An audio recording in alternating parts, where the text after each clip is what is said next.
Hey everyone, I'm Carlo and today I'm going to be reviewing Men at Work, which is a hilarious and fun stacking dexterity game. If you think you're bold and you've got steady hands, you're probably going to like this. It's not a perfect game by any means, but it's really fun and there's a lot to like here. Stick around and I'll tell you more about it.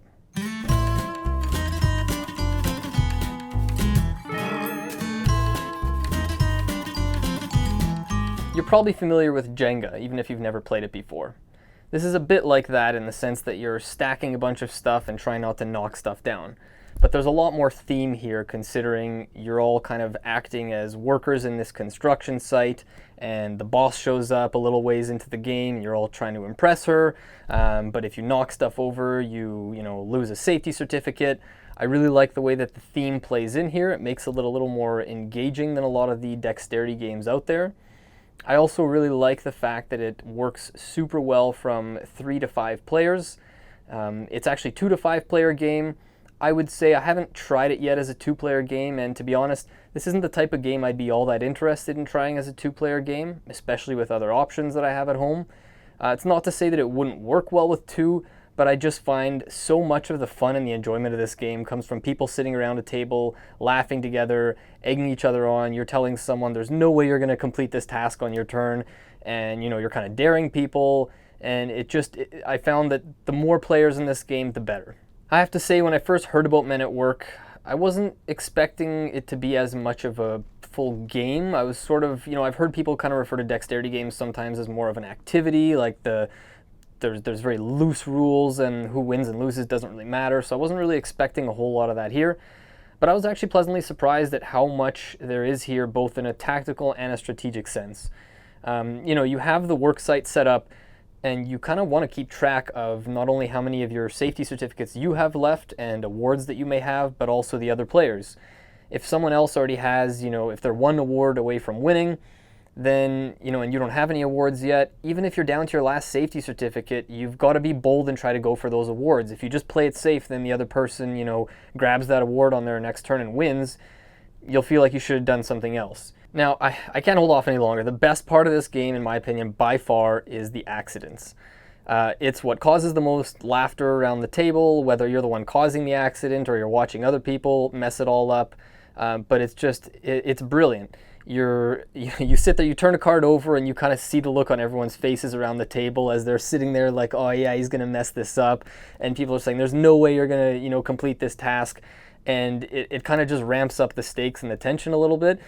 In other games, a lot of the time, I would say most games, when you make a mistake, it's on you and it's kind of on you to make up for it. In here, you cause the accident, and yeah, sure, it kind of sucks. You lose your safety certificate. But then your turn's over. You hand this rescue hook over to the player on your left, and they're the ones who have to deal with cleaning up the mess. And chances are, if you created a messy enough accident, there's a good chance that they're going to create an accident too while they're, getting this hook under there trying to pry one of these workers' corpses from underneath the wreckage. Obviously, the quality of components is one of the most important things, if not the most important thing, in a stacking game like this. If you have components that aren't shaped properly, or they don't weigh enough, or something like that, it can cause a lot of problems and frustration. The game can feel a little broken.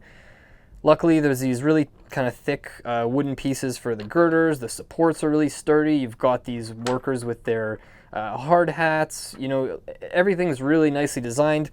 You've got the rescue hook, which kind of doubles as the measuring stick, so you can kind of see, if your piece was the highest at the end of your turn. It's really great. That being said, the game won't be for everyone for a couple reasons. First off, some people have said they don't really like the luck aspect in terms of, you might get a really tough task on your turn that feels almost impossible to complete. You lose a safety certificate, and then you watch the player on your left get a super easy task, and you think, oh, that's unlucky. And then it comes back around to you, and you feel like you got a difficult task again. And that's fine, but the game is so short. It's, at most maybe half an hour, maybe 35 minutes. So, luck in a game that short and something that's supposed to be this kind of laid back and fun, to me, it didn't really bother me. I don't really care if I get a difficult task. I kind of just embrace the challenge, and if I mess up, who cares, right? Caused an accident, now the player on my left might have to clean it up, so it works out fine. The other thing worth noting, as is the case with a lot of these types of stacking games, is it's situational in the sense that you need, first off, a really steady, level playing surface, so you need to have a completely flat table. And then you also have to be really careful around the table. It's pretty easy to have someone nudge the table either by kind of just leaning forward, or, you know, even if your table has like built-in cup holders, someone goes to put their drink down on the table.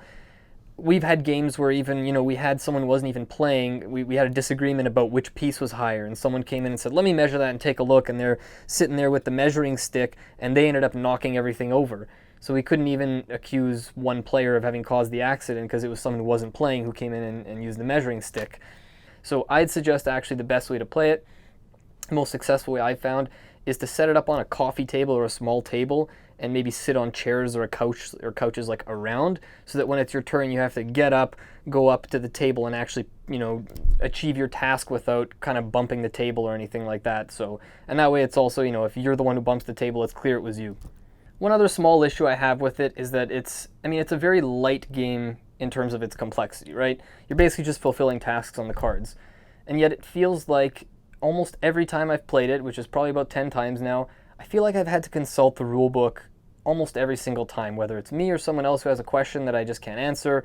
And a lot of it comes down to either the little stipulations about where you can or can't place something, or what happens if you didn't quite cause an accident, or this girder's kind of half off. But I just felt like for a game this light, I didn't expect to have to go back to the rules as often I did. It's a little bit of that to just be aware of, but again, with a game like this, if you get a rule wrong here or there, it's really not a big deal. Another thing worth noting is that the game has a few variants. So if luck bothers you a little bit, the bad luck aspect that I mentioned before, there's a variant called the Foreman, where each player gets randomly dealt 2 of these instruction cards at the beginning of the game, and then on your turn, if ever you have a task come up that you don't want to try because you think it's impossible or whatnot, you can play one of your cards and take that action instead. So it allows you a little more room to kind of, not have to take those seemingly impossible turns. It mitigates a bit of that luck. I really like Men at Work. I think it's a solid dexterity game. Again, it's not going to be something you pull off the shelf every game night necessarily, but if you're looking for something that takes half an hour or less that you can teach to pretty much anyone, and is either a good way to wrap up a game night or maybe as an icebreaker if you're playing games with new people, this is an excellent choice and a really impressive debut game from Ritamoto. So that's Men at Work. Let us know what you think. Have you played it? If not, I definitely recommend you try it out. Thanks for watching, and we'll see you next time.